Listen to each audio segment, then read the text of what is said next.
ఈరోజు తెలంగాణ రాష్ట్రంలో పనిచేస్తున్నటువంటి గ్రామ పంచాయతీ కార్మికుల పెండింగ్ సమస్యలు, జీతాలు అట్లా ఇతర సమస్యలు పరిష్కరించాలని కోరుతూ సిఐటి ఆధ్వర్యంలో ఇలా ఖమ్మం జిల్లా కలెక్టరేట్ ముందు ధర్నా నిర్వహిస్తూ ఉన్నాం. గతంలో కాంగ్రెస్ పార్టీ ఎన్నికల ముందు గ్రామ పంచాయతీ కార్మికులందరినీ మేము అధికారంలోకి రాగానే మల్టీపర్పస్ విధానాన్ని రద్దు చేస్తామని చెప్పేసి కాంగ్రెస్ పార్టీ హామీ ఇచ్చింది. హామీని అమలు చేయాలని, అదేవిధంగా గత 6 ఏళ్ల నుంచి చాలా గ్రామ పంచాయతీలో జీతాలు పెండింగ్లో ఉన్నాయి. చాలీన జీతాలతో పనిచేస్తున్నటువంటి గ్రామ పంచాయతీ కార్మికులకి నెల జీతాలు ఇవ్వడంలో అధికారులు కానీ కొత్తగా వచ్చిన ప్రభుత్వం కానీ ఒక రకంగా నిర్లక్ష్యంగా వ్యవహరిస్తూ ఉంది. అందుకనే మేము ఇలా పల్లెలన్నీ ఇలా పరిశుభ్రంగా ఉంటున్నాయంటే రోగాల బారి నుంచి ప్రజల్ని కాపాడడంలో గ్రామ పంచాయతీ కార్మికులు చాలా ముఖ్యమైనటువంటి పాత్ర పోషిస్తూ ఉన్నారు. అట్లాంటి గ్రామ పంచాయతీ కార్మికులను విస్మరించడం కాంగ్రెస్ పార్టీకి సరైనది కాదు.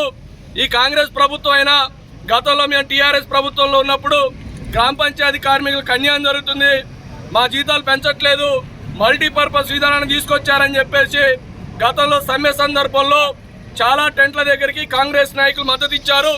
అట్లా ఇవాళ ముఖ్యమంత్రిగా ఉన్నటువంటి రేవంత్ రెడ్డి గారు కూడా ఆ రోజు గ్రామ పంచాయతీ కార్మికులకు అన్యాయం చేస్తూ ఉన్నారు. మీ అధికారంలోకి వచ్చిన వెంటనే ఈ సమస్యలు పరిష్కారం చేస్తామని చెప్పేసి హామీ ఇచ్చారు. వచ్చి ఇప్పటికీ మేము 3 నెలలు టైం ఇవ్వాలనుకునే ప్రభుత్వానికి ఇప్పటికి 3 నెలలు ఇచ్చాము. అయినా సరే ఏ సందర్భంలో కూడా ఇవాళ గ్రామ పంచాయతీ కార్మికులకు చర్చలకు రావట్లేదు. అందుకనే ఈరోజు మేము రాష్ట్రంలో ఉన్నటువంటి గ్రామ పంచాయతీ కార్మికులందరూ కూడా కలెక్టరేట్ కార్యాలయం ధర్నా చేసి మా సమస్యల్ని కదిలించాలనే ఉద్దేశంతో ఈ ధర్నా కార్యక్రమం నిర్వహిస్తా ఉన్నాం.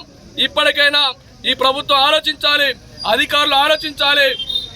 గతంలో మీరు ఇచ్చినటువంటి హామీని అమలు చేసేదానికోసం ఇప్పటిదాకా పెండింగ్లో ఉన్నటువంటి జీతాలు విడుదల చేయడంతో పాటు కార్మికులకి ప్రమాద బీమా సౌకర్యం, అట్లే పిఎఫ్ఈఎస్ఏ సౌకర్యం, మల్టీపర్పస్ విధానాన్ని రద్దు చేయడం, అట్లే రిటైర్మెంట్ బెనిఫిట్స్ ఇవన్నీ కల్పించాలని చెప్పేసి ఈ ప్రభుత్వాన్ని మేము కోరుకుంటా ఉన్నాం. ఇప్పటికైనా సమస్యలు వెంటనే పరిష్కారం అయ్యే దిశగా ప్రభుత్వం అడుగులేయాలని చెప్పేసి మేము ఈ ప్రభుత్వాన్ని విజ్ఞప్తి చేస్తాను. లేని ఎడల గతంలో టీఆర్ఎస్ ప్రభుత్వాన్ని ఏదైతే గ్రామ పంచాయతీ కార్మికులు శాపనార్థాలు పెట్టి ఆ శాపనార్థాల ఫలితంగానే ఇలా టీఆర్ఎస్ ప్రభుత్వం పడిపోయింది. వారి స్థానంలో మీరు వచ్చారు కాబట్టి మిమ్మల్ని ఆ శాపనార్థాలకు దూరంగా ఉండాలన్నా, గ్రామ పంచాయతీ కార్మికుల శాపనాలు తగలకుండా ఉండాలి అంటే వెంటనే ఈ సమస్యలు పరిష్కారం చేయాలని చెప్పేసి కాంగ్రెస్ ప్రభుత్వాన్ని మేము కోరుతాను. రెండోది, ఇలా జిల్లా అధికారులు కూడా ఇలా గ్రామ పంచాయతీ కార్మికులకు ఒక పంచాయతీలో రెగ్యులర్ జీతాలు ఇస్తారు, ఇంకో పంచాయతీలో నెలల తరబడి పెండింగ్ పెడతా ఉన్నారు. అందుకనే ఈ తారతమ్యాలు లేకుండా పనిచేసే ప్రతి కార్మికుడికి క్రమం తప్పకుండా నెల ఖచ్చితంగా జీతాలు చెల్లించాలని చెప్పేసి మేము ఈ జిల్లాధికారులను కూడా కోరుతా ఉన్నాం. అందుకనే ఇలా ఇతర పెండింగ్ లోకల్ సమస్యల మీద కూడా జిల్లాధికారులకు కలిసి మేము మెమోరాండం ఇచ్చి ఈ సమస్యలు పరిష్కారం చేయని ఎడల మా ఆందోళన మరొక రూపంలో కూడా ఉంటుందని చెప్పేసి ఈ ప్రభుత్వాన్ని జిల్లాధికారులు మేము హెచ్చరిస్తా ఉన్నాం. పట్టుకోండి, మాట్లాడు. అందరికీ నమస్కారం. పంచాయతీ వర్గంలో చేసినా కానీ మాకేనాడు నిమిత్తం లేకుండా చేస్తున్నారు. ఇప్పటికైనా మీరు కళ్ళు తెరిచి మా కోసం మీరు ఏదైనా చేసి మా జాబులు మాకు ఇచ్చేటట్టు మమ్మల్ని బాగా గౌరవించి అసలు చిన్న పెద్ద లేకుండా చిత్త లేకుండా మట్టి మశానం దుబ్బ దూరి ఎంత సేకర చేసినా కానీ మాకు ఫలితం లేకుండా చేస్తున్నారు. ఇదిగో పులి ఇదిగో కట్ట వరకే కానీ మాకు ఎవరు వేతనాలు ఇచ్చేది లేదు. మమ్మల్ని బాగు చేసిన వాళ్ళు మేము బాగు చేయటం, రోడ్లు బాగు చేయటం, ఊరలు బాగు చేయటం, మనుషులు బాగు చేయటం. కరోనా వచ్చిన టైంలో మేము ఎంత ఇబ్బంది పడ్డాము, ఎన్ని రోగాలతో ఇబ్బంది పడ్డాము మాకు తెలుసు. అయినా కానీ కేసీఆర్ మేము నిలబెడతామని చాలా పోరాడింది.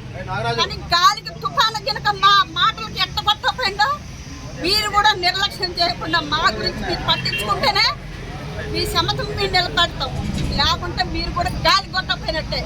ఇంతవరకే మీరు చెప్పేది. మళ్ళీ చెప్పండి, మా ధర్నాలు మేము ఎప్పుడు సాగిస్తూనే ఉంటాం. మా వేతనాలు పెంచాలా, మాకు కావాల్సినవన్నీ మీరు రద్దు చేయకుండా మా అన్నీ గెలిపించేటట్టు చేయాలి. నమస్కారం. మిత్రులందరికీ నమస్కారం. మనం ఎన్నో సంవత్సరాల నుంచి గ్రామాలను నమ్ముకొని గ్రామ ప్రజలకు సేవ చేస్తున్నాం. కానీ ఈ పాలకులకి ఈ సేవ చేసే కార్మికులు ఏమాత్రం కూడా గుర్తుంటలేదు.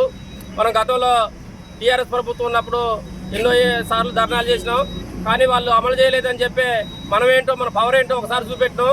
కానీ ఇప్పుడు కూడా వచ్చిన కాంగ్రెస్ ప్రభుత్వం దీన్ని గమనించాలి. గమనించి మీరు కూడా మేము ఇంతకుముందు సమ్మె చేసినప్పుడు మా టెంట్ల కాడికి వచ్చి మా జీతాలు పర్మనెంట్ చేస్తారని, మాకు వేతనాలు పెంచుతారని చెప్పి మాకు హామీ ఇచ్చారు. ఆ హామీలను అమలు చేయాలని చెప్పి రాష్ట్ర ముఖ్యమంత్రి గారికి, జిల్లా మంత్రులకి ఈ యొక్క ధర్నా కార్యక్రమం ద్వారా తెలియజేస్తున్నాం. చేయని పక్షంలో ఖచ్చితంగా భవిష్యత్తులో మళ్ళా గ్రామ పంచాయతీ సిబ్బంది యొక్క విధానాలు ఎప్పటాలనే మళ్ళీ మీ మీద చూపించాల్సిన అవసరం ఉంటుంది. కాబట్టి పాలకులు గుర్తించి మాకు న్యాయం చేయాలని చెప్పి ఈ ధర్నా సభాముఖంగా తెలియజేస్తున్నాం.